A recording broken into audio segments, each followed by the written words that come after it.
दोस्तों, कई बार जाने अनजाने में हमसे कई बार गलतियां हो जाती हैं। हमारी नजर में तो वह गलती होती है, लेकिन शास्त्रों में इन्हें पाप कहा जाता है। हम अपने पाप को पुण्य में कैसे बदल सकते हैं? चलिए जानते हैं। भागवत गीता के अनुसार मनुष्य जीवन कर्मों का खेल है। हर व्यक्ति अपने जीवन में कभी न कभी ऐसे कार्य कर बैठता है जिन्हें शास्त्रों में पाप कहा जाता है। लेकिन भगवत गीता हमें यह सिखाती है कि कोई भी व्यक्ति इतना पतित नहीं होता, इतना पापी नहीं होता कि वह सुधर ना सके। श्री कृष्ण अर्जुन को बताते हैं कि सही ज्ञान, भक्ति और कर्म के माध्यम से मनुष्य अपने पापों को पुण्य में बदल सकता है। इसके लिए उन्होंने कुछ बातें बताई हैं, चलिए जानते हैं। सच्चा पश्चाताप। भगवत गीता में कहा गया है कि सबसे पहला कदम है अपने पाप को स्वीकार करना और सच्चे मन से पश्चाताप करना। जब व्यक्ति अपने किए गए गलत कर्मों को समझकर दिल से पश्चाताप करता है, तो उसका हृदय शुद्ध होने लगता है। जैसे मान लो किसी व्यक्ति ने किसी गरीब का धन छीन लिया और उसका दिल दुखाया। यदि उसे अपनी गलती का एहसास होता है बाद में और वह दिल से पछताता है और किसी गरीब की मदद कर देता है, तो यह पहला कदम है पाप को समाप्त करने की दिशा में। दूसरा उदाहरण है निष्काम कर्म। श्री कृष्ण कहते हैं, कर्म करो, फल की चिंता मत करो।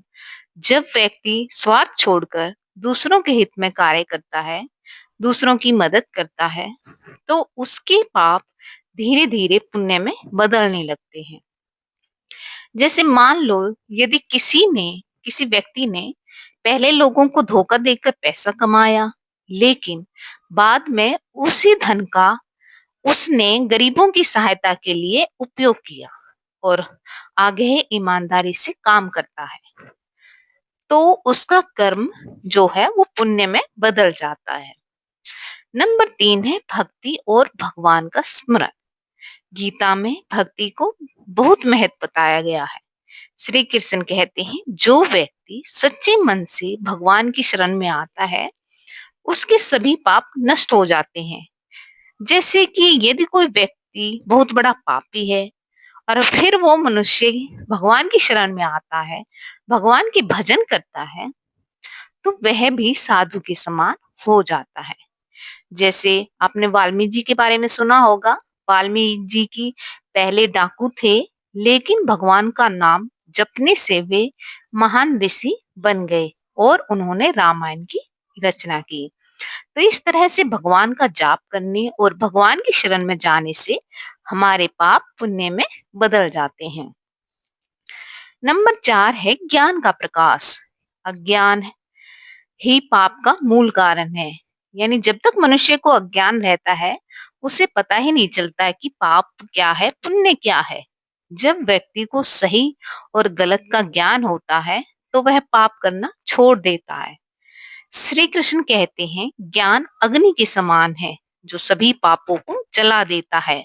जैसे एक व्यक्ति जो चोरी करता था, यदि उसे पहले शिक्षा मिलती और वह समझता कि यह गलत काम है, तो वह चोरी नहीं करता, तो वह अपना मार्ग बदल सकता था। तो इसलिए श्री कृष्ण कहते हैं कि ज्ञान मनुष्य को होना बहुत ही जरूरी है, जो उसे सही गलत की पहचान करवाता है और पाप करने से रोकता है, पुण्य की ओर ले जाता है। नंबर 5 है सत्संग और अच्छे लोगों का साथ। अच्छे लोगों का साथ व्यक्ति को सही दिशा में ले जाता है। सत्संग से विचार शुद्ध होते हैं और मनुष्य अच्छे कर्म करने लगता है। जैसे उदाहरण के लिए, यदि कोई मनुष्य बुरी संगति में रहकर गलत काम करता है, लेकिन बाद में उसे अच्छे लोगों की संगत मिलती है, संतों की संगत मिलती है, उनके संपर्क में आता है, तो उसका जीवन बदल सकता है। नंबर 6 है सेवा और दान। गीता में सेवा और दान को पुण्य का महत्वपूर्ण साधन बताया गया है। जब व्यक्ति निस्वार्थ भाव से दूसरों की मदद करता है, तो उसके पुराने पाप कम होने लगते हैं। उदाहरण के लिए, यदि किसी मनुष्य ने जीवन में कई गलत काम किए, लेकिन बाद में वह गरीबों की सेवा करता है, मरीजों का इलाज करता है, भूखों को भोजन कराता है, अन्न दान करता है, तो उसके जो पहले पाप हैं वो धीरे-धीरे नष्ट होने लगते हैं। नंबर 7, मन और इंद्रियों का नियंत्रण। श्री कृष्ण कहते हैं कि मन ही मित्र है हमारा और शत्रु दोनों ही मन है। यदि मन को हम नियंत्रण में कर लिए तो व्यक्ति पाप से बच सकता है। जैसे उदाहरण के लिए, क्रोध में आकर मनुष्य किसी को भी अपशब्द कह देता है, और किसी को अपशब्द कहना पाप है। लेकिन यदि व्यक्ति अपने क्रोध को नियंत्रित करता है, अपने मन को नियंत्रित करना सीख लेता है, तो वह भविष्य में पाप करने से बच सकता है। नंबर 8, निरंतर सुधार। गीता सिखाती है कि जीवन एक यात्रा है। यदि कोई व्यक्ति गिरता है तो उसे उठकर आगे बढ़ना चाहिए। जैसे उदाहरण के लिए, एक विद्यार्थी है जो पहले पढ़ाई में लापरवाह था, पढ़ाई कम करता था। यदि वह अपनी गलती को सुधार ले और अपनी गलती को सुधार कर दोबारा से मेहनत शुरू कर देता है, तो उसका भविष्य सुधर सकता है। भगवत गीता हमें यह सिखाती है कि कोई भी व्यक्ति जन्म से पापी या पुण्यात्मा नहीं होता, बल्कि उसके कर्म उसे बनाते हैं। यदि कोई व्यक्ति सच्चे मन से अपने जीवन को बदलना चाहता है, तो वह अपने पापों को पुण्य में बदल सकता है।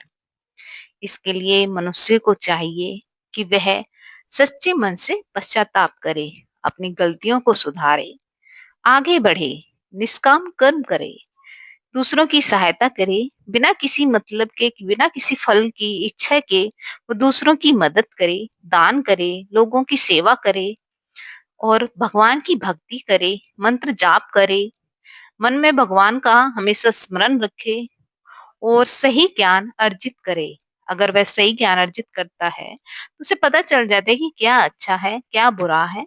इसके लिए मनुष्य के पास सही ज्ञान होना बहुत ही जरूरी है। अच्छे लोगों की संगति करे, संत लोगों के पास बैठे, जो अच्छी बातें बताते हैं उन लोगों की संगति करे, बुरे लोगों से दूर रहे, लोगों की सेवा करे और दान करे, अपने मन को नियंत्रित रखे।